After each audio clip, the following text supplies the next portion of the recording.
은혜를 더하여 주시옵소서. 예수님의 이름으로 기도하옵나이다. 아멘. 오늘은 전도자의 자세 마가복음 1장 17절 말씀입니다. 함께 말씀을 읽겠습니다. 마가복음 1장 17절 시작. 예수께서 이르시되 나를 따라오라. 내가 너희로 사람을 낳는 어부가 되게 하리라 하시니. 아멘. 예수님이 우리에게 뭐라고 말씀하시냐면 당신은 사람 낳는 어부이다. 우리는 사람을 낚아야 될 어부이다. 사람을 구원해야 될, 또 사람을 구해내야 될 그런 영적인 어부들이다 라고 이렇게 말씀하고 있습니다. 그러면 영적인 어부 역할을 하기 위해서 우리가 어떻게 살아야 될까요? 고기 잡아본 있어요. 고기 잡아. 그냥 강가에 나면 고기가 잡힙니까? 냇가에 나면 고기들이 몰려와요. 고기 잡으려면 어떻게 해야 되죠? 낚시를 할 거면 낚시 바늘을 준비해야 되고, 낚시 바늘만 준비하면 돼요? 미끼를 준비해야 돼. 내가 뭘 잡을 건지 정해야 되죠. 그래서 내가 가는 곳에는 붕어가 많으면 뭘 준비해야 돼요? 그게 뭐예요? 붕어 좋아하는 거? 네, 떡밥을 준비해야 되겠죠. 깻묵이나 떡밥을 준비해야 돼요. 그러나 저기 가니 거기 잉어가 많대요. 뭘 준비해야 될까요? 지렁이를 준비해야죠. 그러니까 이게 어떤 고기는 뭘 좋아하고 어떤 고기는 뭘 잘 즐겨 먹는지. 그러니까 이런 걸 우리가 잘 모르면 우리가 고기를 제대로 잡을 수 없는 것처럼 우리가 고기를 잡을 때도 마찬가지라는 거죠. 그래서 어부가 출항하기 전에 어부를 세심하게 살피고 또 챙기고 전면을 꼼꼼하게 준비하는 것처럼 우리가 사람 낳는 어부라면 정말 준비하지 않으면 그냥 나가서 전도하지 그러다고 되는 게 아니다라는 거. 그러니까 철저히 우리가 세심하게 준비하지 않으면 안 된다라는 것을 그렇지 않겠어요, 여러분? 고기 잡는 것도 그렇게 어려운데 사람을 낳는 어부는 더 어렵겠죠. 하루아침에 되는 것도 아니고. 그러니까 사실은 더 세심한 준비가 필요한데 교회가 별로 준비하지 않고 그냥 즉흥적으로 하려고 하는, 그리고 어떨 때는 공들이지도 않고 한 방에 끝내려고 하는 그런 조급한 마음으로 하려고 할 때가 굉장히 많다는 거죠. 이 전도자는 에너지를 한 방향으로 집중시키기 위해서 항상 좀 일상을 좀 단순화할 필요가 있다는 거예요. 전도자의 삶이 너무 복잡하고 정신이 없어요. 그러면 정신이 없는 모습은 사람을 만나도 어떻게 할까요? 나타날까요? 나타나겠죠. 내가 막 늘 정신이 없어. 그러면 정신 없을 때 사람 찾아와 사람 만나면 어떨까요? 또 다음에 좀 누굴 어디 가야 될 건, 누구 또 만나야 될 건, 이 생각이 다 드는데 오늘 앞에 놓인 사람을 전도하려고 하는데 이 사람의 눈에도 나는 정신없는 사람이 될 수밖에 없다. 그러니까 내가 전도하려고 하는 사람이 내가 내 입에서 나오는 것은 평안이고 복음인데 내 얼굴 인상과 삶의 행동을 보면 도저히 평안이 안 보여요. 그럴 수 있겠죠. 그래서 우리 삶을 좀 단순화하고 심플하게 할 필요가 있다. 그래서 전도자의 삶은 심플 라이프, 아주 단순한 삶이 되어야 된다. 너무 이렇게 막 복잡하게. 그래서 이걸 우리가 사도 바울은 경주자에 비유했잖아요. 경주자가 복장을 막 너덕너덕 막 치렁치렁 이렇게 다닌 걸 갖고 달리기 하려면 달리기 할 수 없다는 거예요. 어떻게 해야 돼요? 최대한 그래서 요즘 운동복 하나도 수백만 원짜리가 있다래요.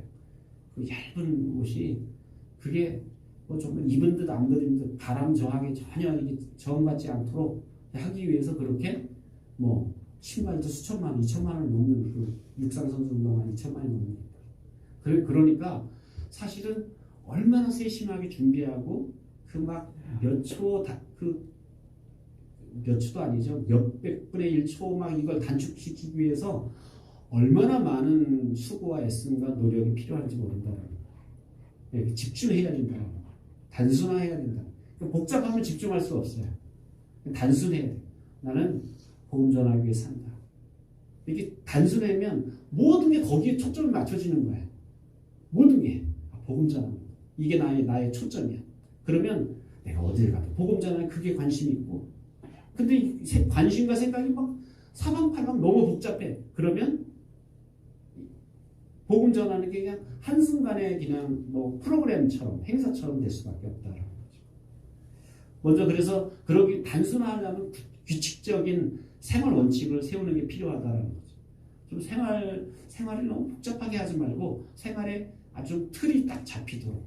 그래서 그 틀 중에 그래서 원칙은 우리를 얽매이는 굴레가 아니라 행복하게 하는 굴레예요. 우리가 더 행복해지기 위해서는 원칙을 좀 세울 필요가 있더라. 나는 적어도 이런 일일 때 난 이걸 우선해. 난 이게 먼저야. 나는 많은 여러 가지 할 일이 있지만 나는 규칙적인 기도 생활. 난 기도하는 게 우선이야.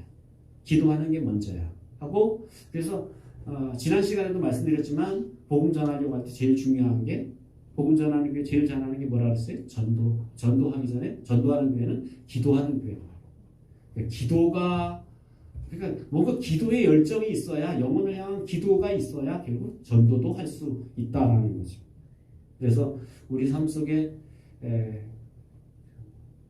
하루 1시간이라도 아니면 1시간은 못하더라도 하루 10분이라도 규칙적으로 내가 이 시간에 내가 기도한다.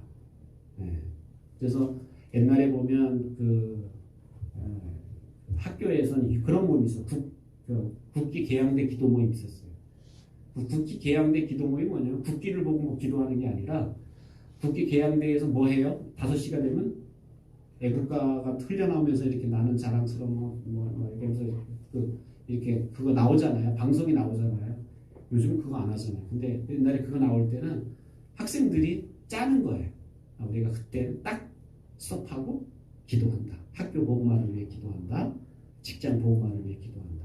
근데 그런 아주 규칙적인 그런 기도 생활이 어떻게 보면 굉장한 역사가 일어나는 경우를 보게 됩니다.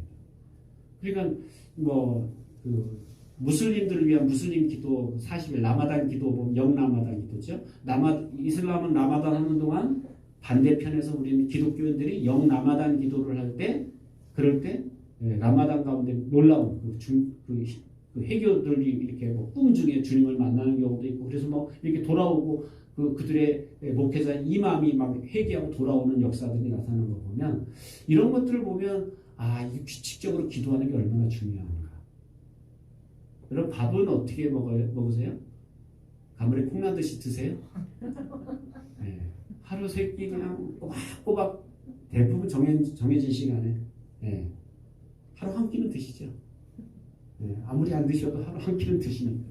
그러니까 이게 보면 우리 생활 가운데 이렇게 육의 양식을 위해서 우리가 꼬박꼬박 규칙적인 삶을 하는데 그게 음식 섭취하는 것도 규칙적이지 못해 보세요. 건강해요?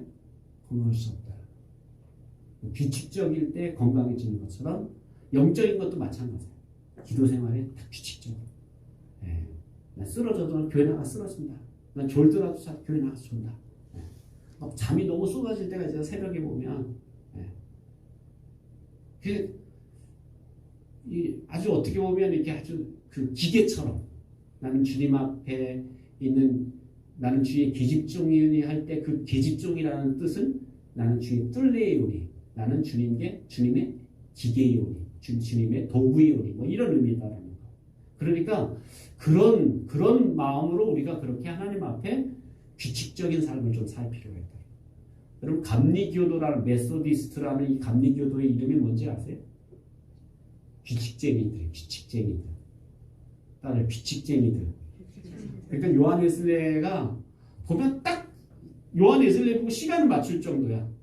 이 감리교도들이 처음에 모이는데 먼저는 그들이 성공의 이제 영국 국교회니까 성공의 사람들이거든요. 그런데 그 사람들이 성공회로부터 나와서 이렇게 규칙적으로 모이는데 정한 시간에 기도하고 정한 시간에 모이고 이런 거서 그들 보고 시간 맞출 정도로. 그래서 이름을 붙여진 게 메소디스트 규칙쟁이들이라는 이런 이름이 붙여진 게 감리교. 오늘날 감리교는 규칙쟁이들이 아닌 경우가 많죠. 이게 좀 의미를 안다면 우리가 어떻게 살아야 되는가 적어도 원칙, 그래서 생활의 원칙을 잘 세우시는 거 중요한 신앙생활의 원칙을 딱 정하고 이게 원칙을 자꾸 우리는 그냥 정하긴 하죠. 기도해야지 하고 정하는데 바쁜 일이 생기고 또 힘든 일이 생기고 피곤한 일이 생기면 어때요? 그냥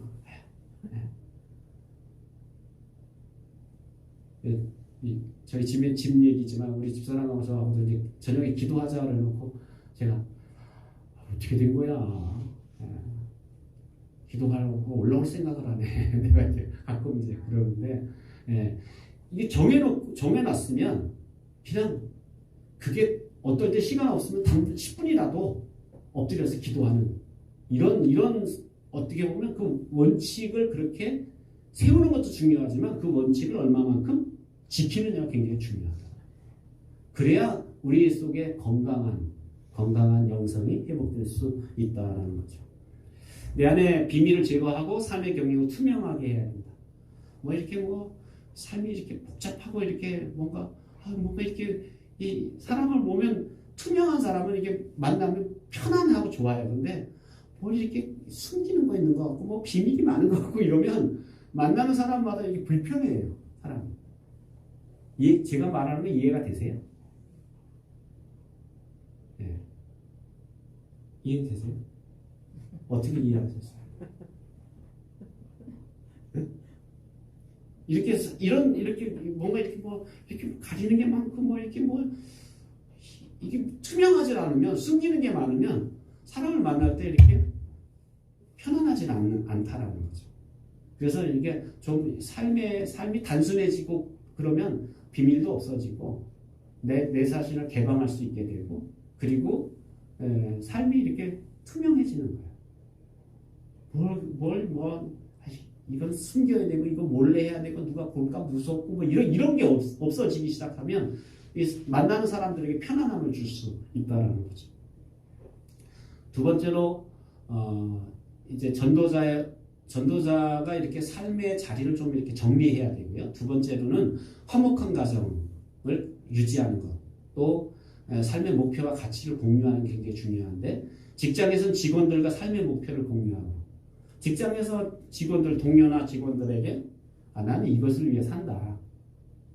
아마님 그들 앞에서 내가 아무나 이게 공중 앞에서 조회 시간에 얘기할 수는 없잖아요. 근데 내가 차 마시고 커피 마시고 그러면서 나는 사실 이런 것이 제일 중요하게 여긴다. 난 이것을 위해서 직장생활을 한다.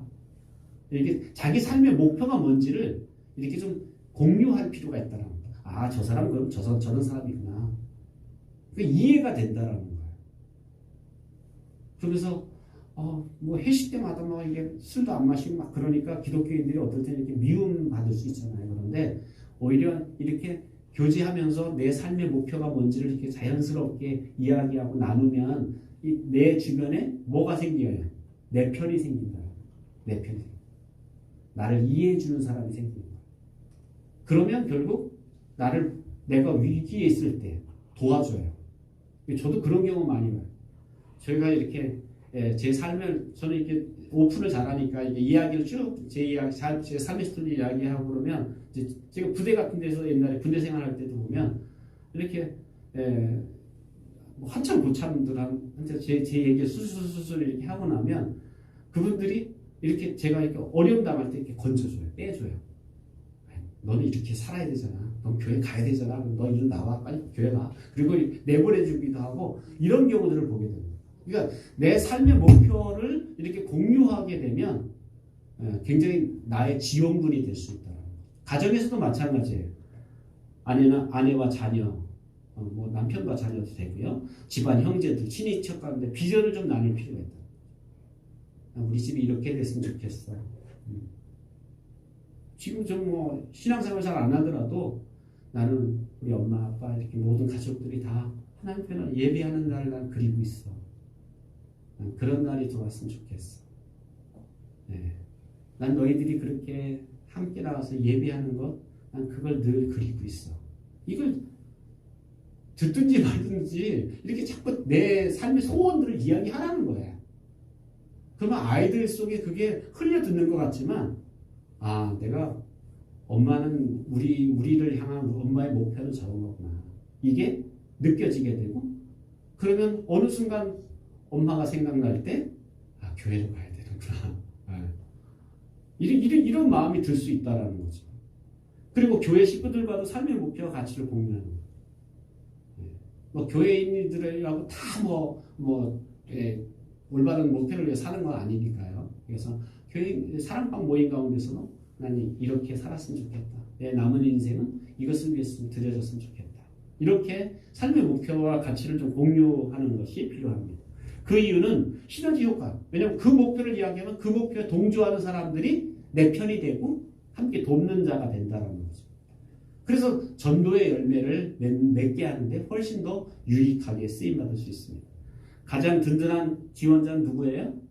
가족입니다. 기도로 무장된 가정의 배우자. 어제 그 직장 성경부 하는데 장로님 부부예요. 장로님 부부인데 그분이 그 여자분이 권사님이 그 얘기 하더라고요. 제 대학 때 후배인데 그분이 그 얘기를 해요. 목사님, 우리가 그 장로고 저는 권사인데도 손잡고 같이 기도한 게 이번 주에 처음으로 손잡고 기도했다는 거예요. 뭐 이렇게 같이 따로따로는 기도하지만 같이 부부가 손을 잡고 같이 맞잡고 이렇게 기도한 게 30년 살아고 처음이라고 그 얘기를 하는 거예요. 그러니까 사실은 이렇게 가족인데 특별히 그리고 이런 얘기도 해요. 난 당신이 나와 함께 좀 같이 기도하는 그런 사람이 됐으면 좋겠어. 같이 예배하는 사람이 됐으면 좋겠어. 이렇게 내 삶의 가치와 삶을 자꾸 이렇게 이야기할 필요가 있다는 거예요.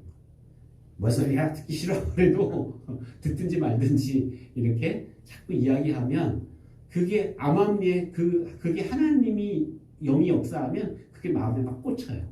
그래서 그게 새겨지게 되고 어느 날 그게 생각나서 같이 나오게 되고 같이 회개하게 되는 그런 열매가 나타난다는 거죠. 그래서 이게 함께 여러분 새벽을 깨우는 기도의 동력자가 되면 얼마나 좋겠어요. 우리 장로님도 한 50년 동안은 이렇게 반대자로 사시다가 이제는 이제 두 분이 같이 새벽에 이렇게 나오시면 제가 어때 가끔 이렇게 보면 새벽마다 이렇게 두 분이 나와서 이렇게 기도하는 모습 보면 이게 어떻게 보면 정말 부부가 함께 기도할 수 있는 것, 새벽에 같이 기도할 수 있는 기도의 동력자가 되는 굉장히 중요하더라고요. 우리가 이게 워낙 여러분 따로 국밥을 좋아해서 그런지 자꾸 따로 이렇게 하는 게 익숙해졌는데 이 부부는 이렇게 해서 같이 기도하고 같이 예배하고 같이 찬양하고 이런 것을 그래서 아까 얘기한 대로 자꾸 그런 삶의 목표를 자꾸 이야기하고 기분 좋을 때 이야기하는 게 좋겠죠. 기분 이렇게 골이나 있는데 거기다가 이런 얘기하면 소리 더 지르니까 그럴 때 하지 마시고 맛있는 거 해드리고 당신이 언제 될지 모르지만 아니야 뭐야 얘기해봐 그러면 이제 약간 이렇게 밀당을 하면서 그래서 이렇게 사실은 당신이 좀 같이 예배하는 게 나 꿈이야 내 소원이야 소원이라고 해서 대단히 뭐 돈을 내야 되나 하고 생각했는데 소원이라는 게 같이 교회 가주는 게 소원이라는 게 이게 사실은 그렇게 우리가 자꾸 삶을 이렇게 좀 지혜롭게 우리가 좀 지혜롭게 마음을 움직일 수 있는 그러니까 같이 사는 사람이 있어서 하루아침에 확 바뀌는 게 드물잖아요. 그러니까 서서히 이렇게 예방 주사를 놓으시는 것처럼 그렇게 대화하는 것이 중요하겠다는 생각입니다. 세 번째는 삶을 단순화할 필요가 있습니다. 왜 삶을 단순화해야 되냐면 전도자는 그리스도의 병사이기 때문에 그래서 가능한 얽매이기 쉬운 것을 과감하게 잘라내야 된다.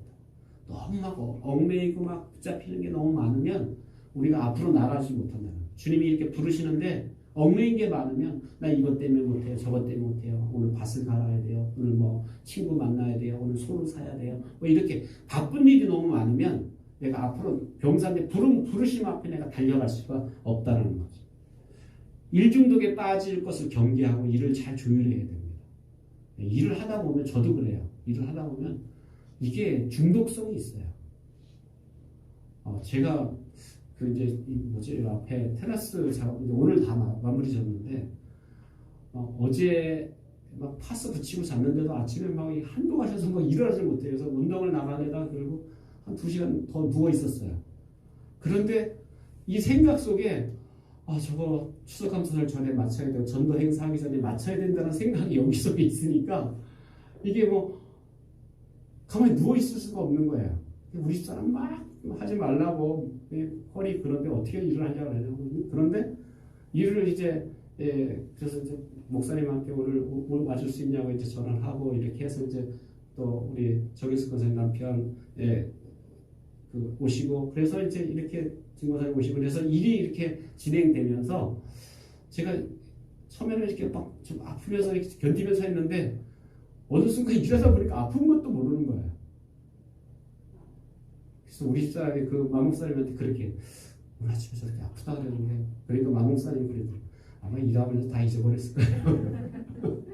그러니까 옛날에 농사하시는 분도 그런 것 같아요. 막 일어날 때는 막 다 쑤시고 막 아프고 결인데 일터에 나가보면 널린 일을 보면 거기에 빠져서 하다 보면 이게 중독이거든.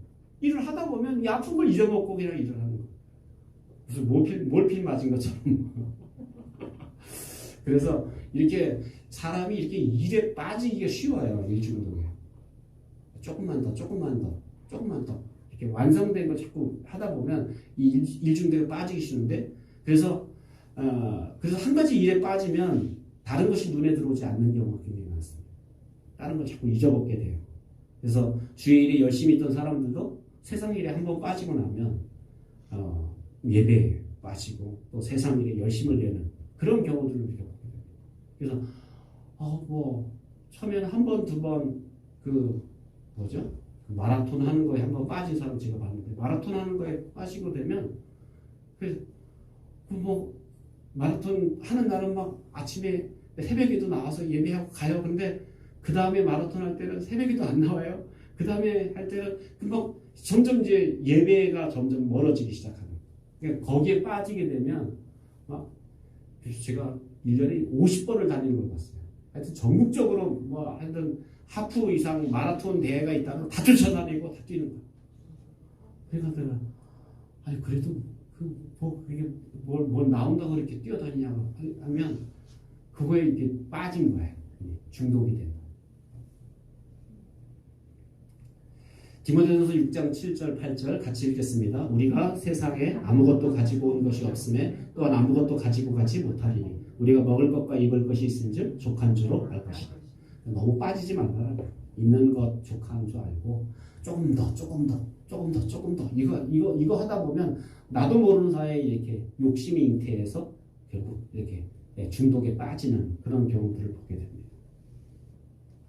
네 번째는 목표 지향적에서 관계 지향적으로 나가야 됩니다. 우리 삶이 이렇게 목표 지향적에 성취 지향적으로 살게 되면 모든 일에 이제 가불관계, 수직적인 관계를 벗어나지가 못해요. 내가 이거의 대표고 너는 이거의 종속인이고 그래서 우리가 요즘 그런 거 하죠. 갑질을 하는 거예요. 갑질을. 내가 막 갑이라고 생각하고 막 갑질을 하게 된다라는 거예요.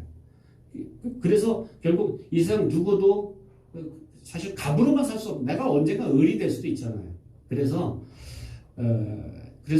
이 인간은 그럼에도 불구하고 자꾸 이렇게 피조물은 맑고 하늘을 향해로만 나무도 보니까 밑으로 내려가는 나무 없고 자꾸 하늘로 솟아오르는 것처럼 우리도 인간도 자꾸 하늘로 자꾸 올라가려고 하는 높아지려고만 하지 낮아지려고 하지 않는 그런 모습을 보게 된다는 거죠. 그래서 이런 수평적이고 친밀한 인간관계 맺는 노력보다는 자꾸 어떻게 내가 상대방보다 더 높아지고 상대보다 더 많이 갖고 이런 것에 우리 자꾸 추구하다 욕구에 빠지다 보면 이 수평적인 내가 옆 사람과의 관계, 이웃과의 관계 이런 것의 고리를 다 끊어버리게 된다는 거죠. 그러기 위해서 우리가 전도 로드맵 어떻게 나가야 되는가? 첫 번째 아까 원칙을 잘 세우자 그랬어요. 전도하기로 결심하고 나서 경계해야 될 것은 뭐냐면 그 결심이 작심삼일이 되지 않도록 원칙을 잘 세우는 것. 아, 내가 이렇게 살아야지. 가족이나 사랑방 식구들, 교우들 앞에서 내가 이제 이렇게 살 거라고 이야기하는 게 굉장히 중요해요. 이야기해 놓으면 내가 2% 뱉은 게 있기 때문에 그걸 어떻게든 지키려고 애를 쓴다는 거예요. 물론 말하고도 안 하는 사람 많지만 이 말한 거는 사람이 그렇잖아요. 내가 말한 거는 어떻게든지 책임지기 위해서 왜냐면 말을 내가 행동으로 옮겨야 내가 신뢰받는 사람이 되니까 내가 신뢰받는 사람이 되려면 말한 걸 행동하려고 애를 쓴다는 거예요. 그래서 그냥 속으로만 하루에 한 사람을 전도해야지 이렇게 마음으로 가졌던 것도 이야기하라는 거야. 나 이렇게 살기로 했는데 나 연약하기 때문에 여러분 기도해 주세요. 이렇게 해서 그러면 이제 사람들에게 공포를 하고 나면 이제 그렇게 살려고 몸부림치게 된다는 거죠. 배수진을 치는 심정으로 이렇게 내가 감시자를 주는 거죠. 저 사람 저렇게 산다고 했는데, 저 사람 기도한다고 그랬는데 정말 기도하나? 이렇게 내가 그렇게 말한 사람들에게 내가 스스로 감시자를 세워놓는 거예요. 그래서 나 스스로를 이렇게 채찍질하고 나 스스로를 하나님 앞에 이렇게 나가게 한다는 거죠.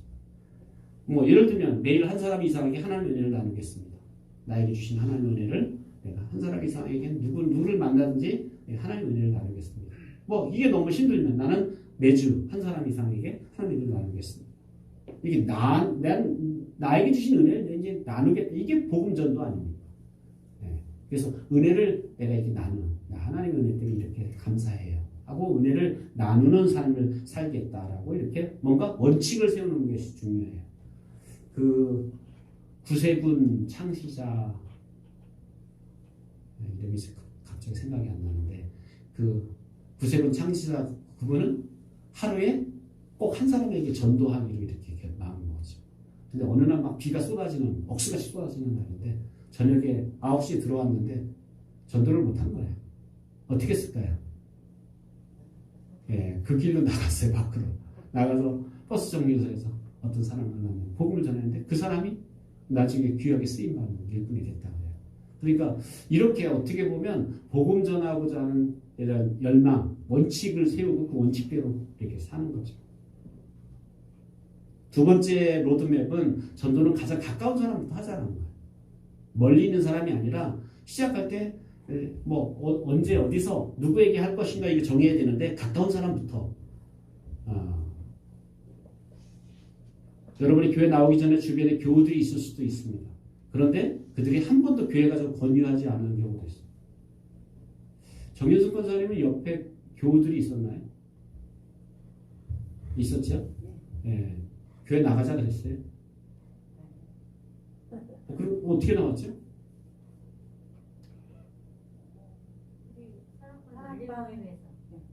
누가 그 사랑방에 가자 그러는 거죠? 네, 스스로 온 건 아니죠? 또 스스로 온 거죠. 예. 그러니까 이렇게 보면 우리 주변에 보면 내 주변에 그런 게 여러분 한번 생각해 보세요. 이런 거 한번 상상해 보잖아요. 내 주변에 예수 믿는 사람 쭉 권사님, 집사님, 장로님 쭉 있었는데 난 불신자였어. 그런데 이 사람들은 나에게 한 번도 예수 믿으라고 예수님 믿으면 이렇게 좋다고 교회 가서 한 번도 얘기를 안 했어. 그런데 나는 저 다른 데 있는 사람이 나한테 전도를 해서 내가 예수 믿고 교회 왔더니 예수 믿는 이렇게 좋은 거야. 이렇게 복된 거야. 그런데 내 옆에 있던 사람들, 나하고 친했던 사람들 어떤 마음이 들까요? 약간 배신감이 들지 않겠어요? 이렇게 좋은 걸 왜 나한테 있냐.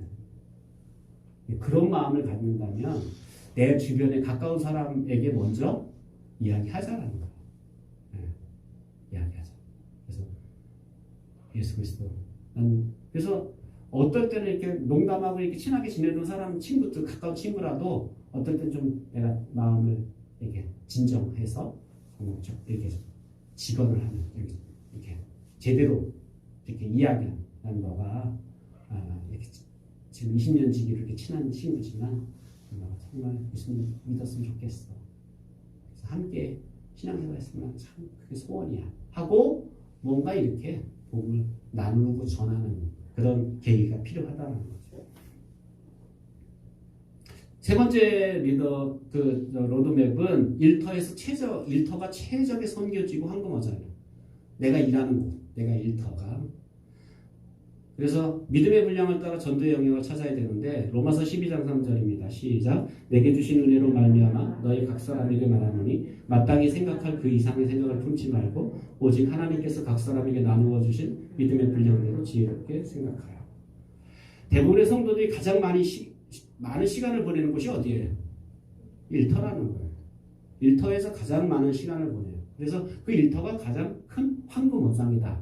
근데 이걸 깨닫는 사람이 많지 않아요. 일터에서 말 한마디 안 하는 거. 예수 얘기 한마디도 안 하는 거. 하나님의 내가 은혜를 경험한 거 한 번도 이야기한 적이 없다는 거.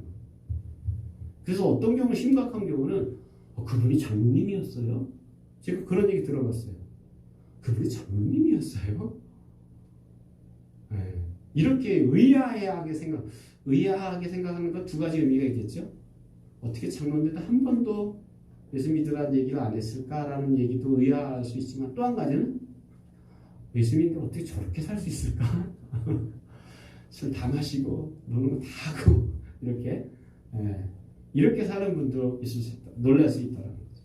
그런 면에서 하나님께서 여러분에게 주신 직장은 하나님 주신 그물이고 사람 낳는 도구입니다. 그래서 일터 내가 거하는 곳에서 복음 전하는 것. 네 번째 로드맵은 전도자의 모델을 성경에서 찾으라. 목표 원칙을 정하고 이제 선포까지 했어요. 그래서 그런데 전도해야겠다고 마음 먹으면 제일 많은 게 이거 뭐예요? 불안과 두려움이죠.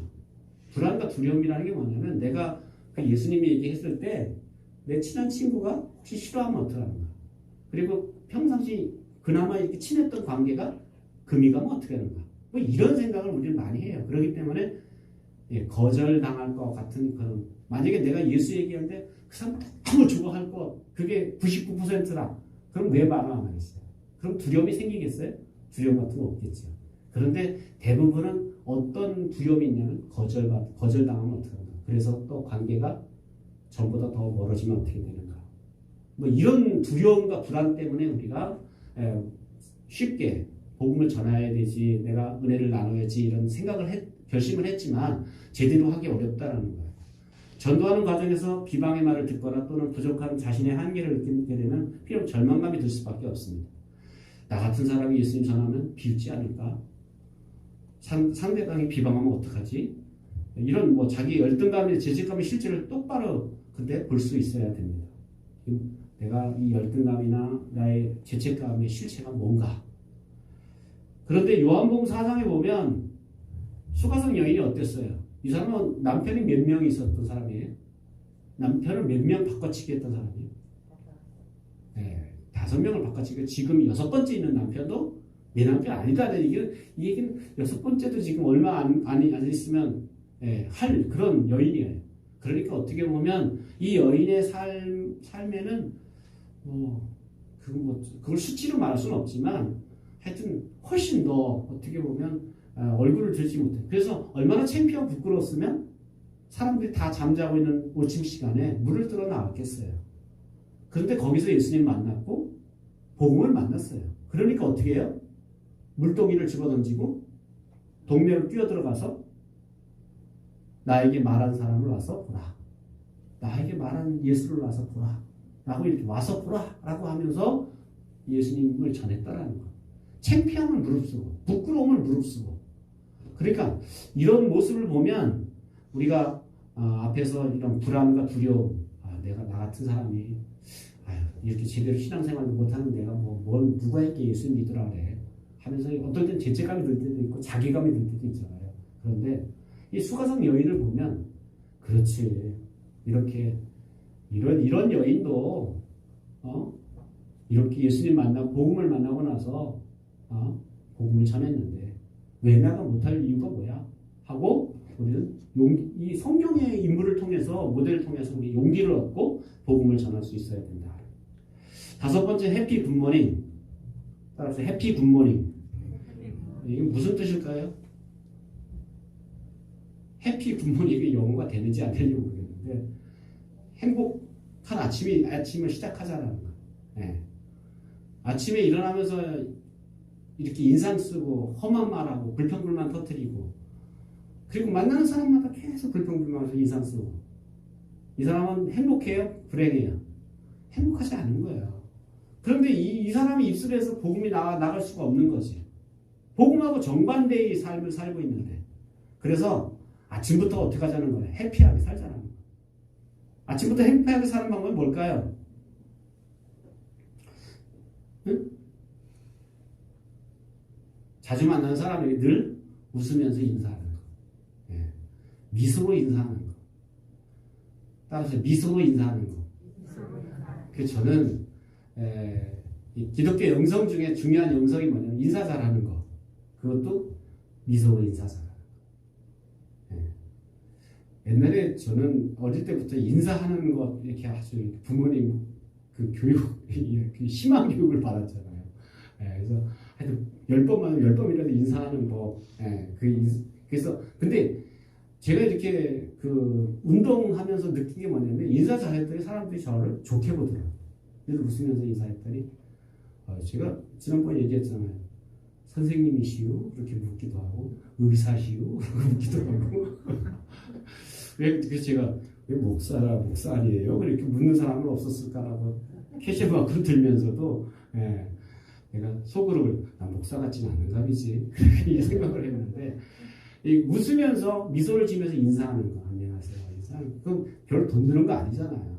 인사한다고 해서 내가 뭐 그 사람보다 나가지는 것도 아니고요. 근데 이걸 잘 못해요, 우리가. 그래서 저는 기독교 영성 뭐 기도 많이 하는 거 뭐 이거 중요하지만 인사 잘하는 거 영성이 있는 사람이다. 예. 왜냐면 인사한다는 건 뭐예요? 상대방을 나보다 그냥 높이 여긴다는 거죠. 귀하게 여긴다는 거. 이게 예수님의 영성이죠. 겸손한 영성. 온유한 영성. 이게 예수님 닮은 영성이 뭐 웃으면서 인사 잘하는 거. 예. 그래서 아침에 일어나면서 가족 식구들한테도 미소를 지면서 좀 인사하죠. 예. 김원사님 아셨죠? 예. 미소 지면서 좀 힘들고 어려워도 미소 지면서 거긴 사람이 많잖아요. 그러니까 이렇게 딱 일어났어 하고 이렇게 미소를 지면서 그게 엄마가 교회 나가야지 뭐 이런 얘기하는 것보다 애들은 미소 지면서 힘들었지 그래서 힘내 하고 이렇게 해주는 게 교회 나가 이런 것보다 훨씬 더 복음적으로 아이들은 느껴요. 애들은 왜냐면 아까 애들은 어떤 세대라 했어요. 이런 가르치는 말보다 뭘 감성을 더 느껴요. 엄마가 달라졌어. 엄마가 달라졌어. 이런 거. 잔소리하고 막 교회는 윽박 지르고 막 협박하고 이제는 협박도 안 통하죠 잘. 네? 너는 밥 안 줘 이런 것도 이제 안 통하지. 안 먹으면 뭐. 이제 협박도 안 통해. 그러니까 이제 그런 건 아이들한테 안 통한다 이거. 빨리 언어가 달라졌어 이제 애들은. 그러니까 애들은 녹여야 돼. 녹여야 되는데 밝은 미소로. 그러니까 얼어붙은 땅일수록 밝은 미소로 자꾸 이렇게 해피 굿모닝. 그 다음에 6번째는 형통이 아니어도 범사에 감사하는 거. 이게 살다 보면 그렇게 뭐 일이 다 잘 되지 않잖아요. 안 될 때도 많잖아요. 그죠? 예수 믿으면 일이 다 잘 돼요. 안 될 때도 있어요. 막힐 때도 있어요. 그런데 우리가 해야 될 건 뭐냐면 거기 범사에 감사라는 얘기 뭐냐면 일이 잘 될 때만 감사라? 아니에요. 안 될 때도. 모든 일에 감사하고. 그러니까 안 될 때도 감사하고. 무슨 뭐 빠진 사람처럼 그렇게 그냥 감사하는 거예요. 그래도 감사. 감사하는 삶. 그래서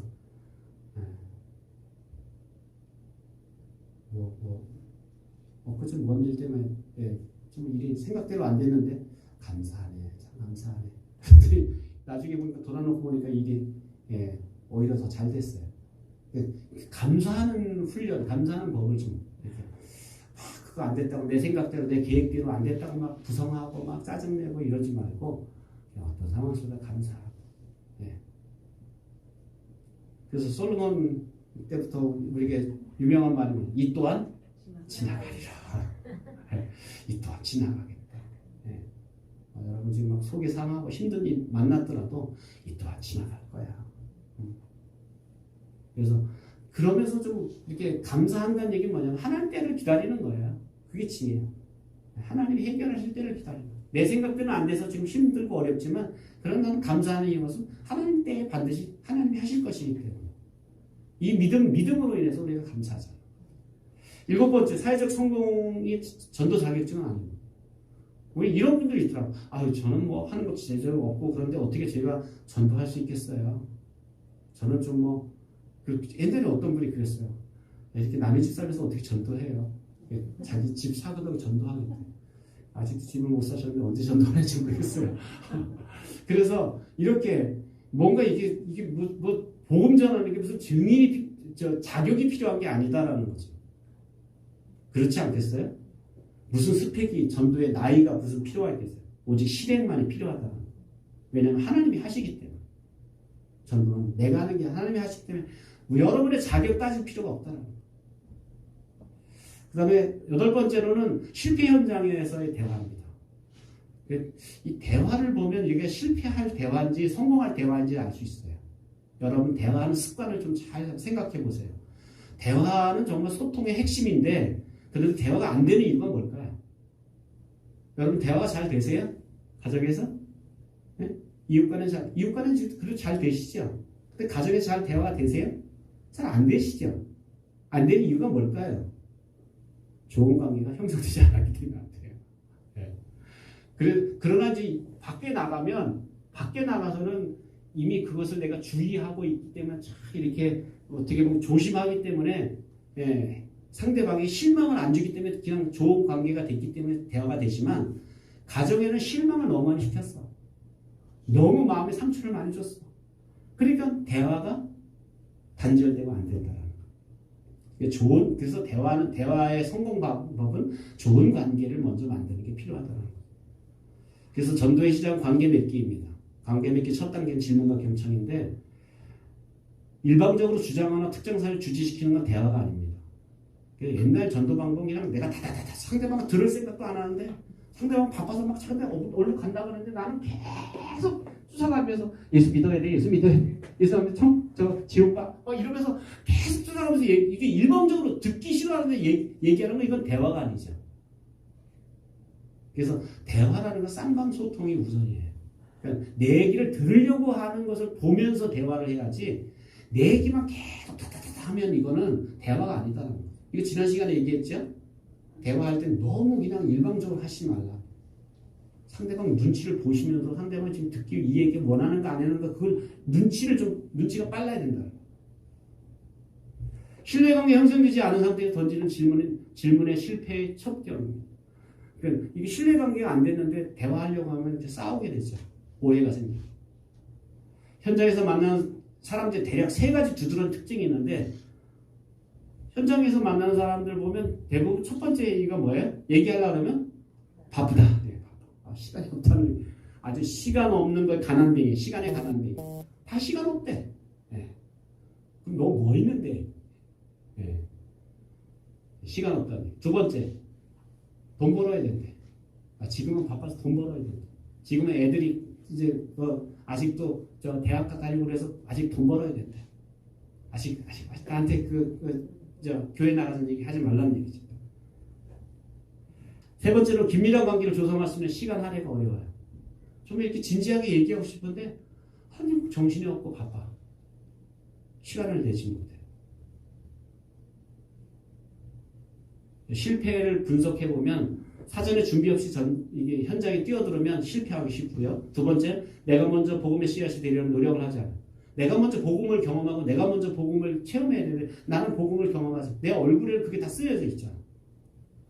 교회에 대한 인식이 부정적인 사람에게 무턱대고 교회부터 소개하라. 교회 교자도 싫어하는데 먼저 제가 늘 얘기하는 교인 먼저 만들지 말고 뭐 만들라? 예수 믿는 사람 만들라.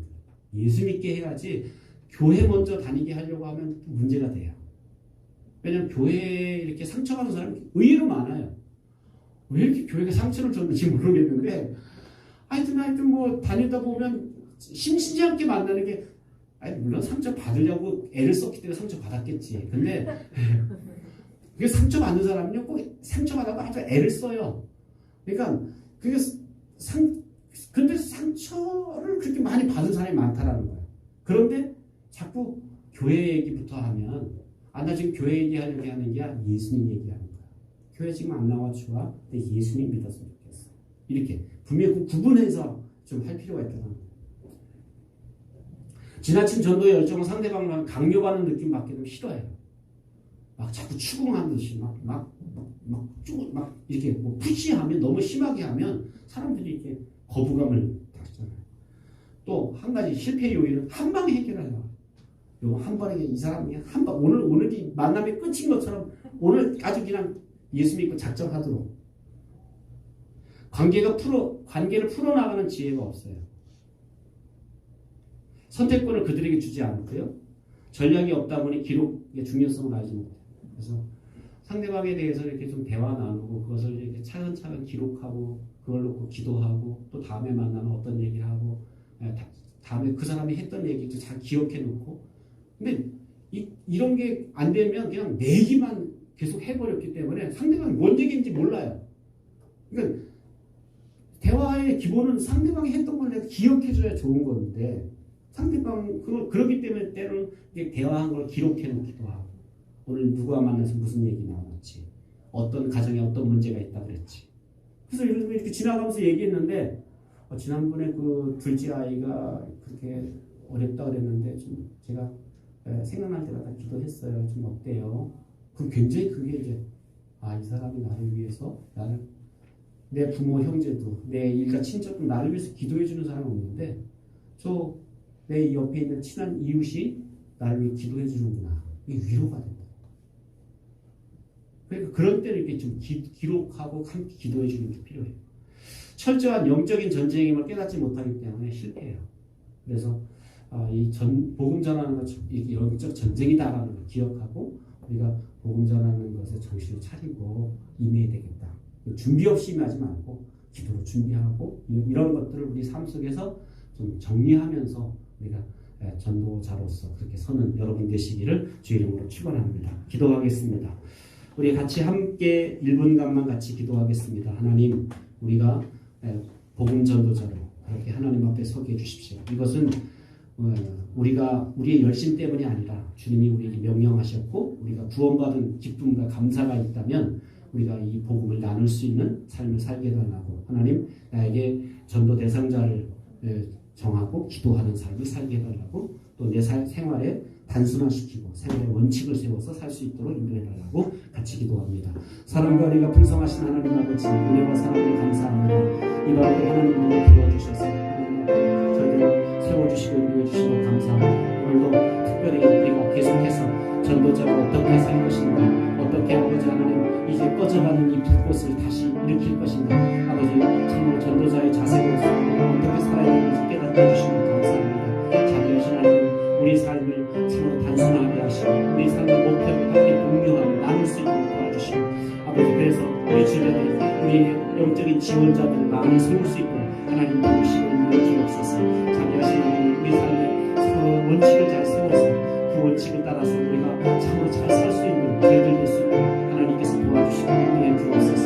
하나님 아버지 이번 주 토요일에 우리가 특별히 복음 전도 시작합니다. 하나님께서 우리와 함께 하시고 아버지 하나님 코로나로 인하여 우리가 맡았던 우리의 전도의 열정이 다시 회복되게 하시고 기도의 열정이 다시 회복될 수 있도록 하나님께서 도와주시고 하나님께서 역사해 주시옵소서. 참 좋으신 하나님 은혜를 감사합니다. 이 밤에 우리 전도자가 어떻게 살아야 되는지 깨닫게 하시고 발견케 하신 것 감사합니다. 우리를 세상에서 구원해 주실 뿐만 아니라 우리를 세상 가운데 전도자로 파송해 주셨는데 우리가 전도자의 사명을 잘 감당하는 저희들이 될 수 있도록 축복해 주옵소서. 이제는 우리를 죄악에서 구원해 주신 예수 그리스도의 무한하신 은혜와 하나님 우리 아버지의 그 크신 사랑하심과 성령님의 감화 감동 역사해 주 교통하심이 오늘 전도자로서 아버지 선택받은 것을 기억하고 깨어 기도하며 전도자의 사명을 감당하기 원하는 모든 성도들 머리머리 위에 이제로부터 영원토록 함께 계실지어다. 아멘. 감사합니다. 예배를 마쳤습니다.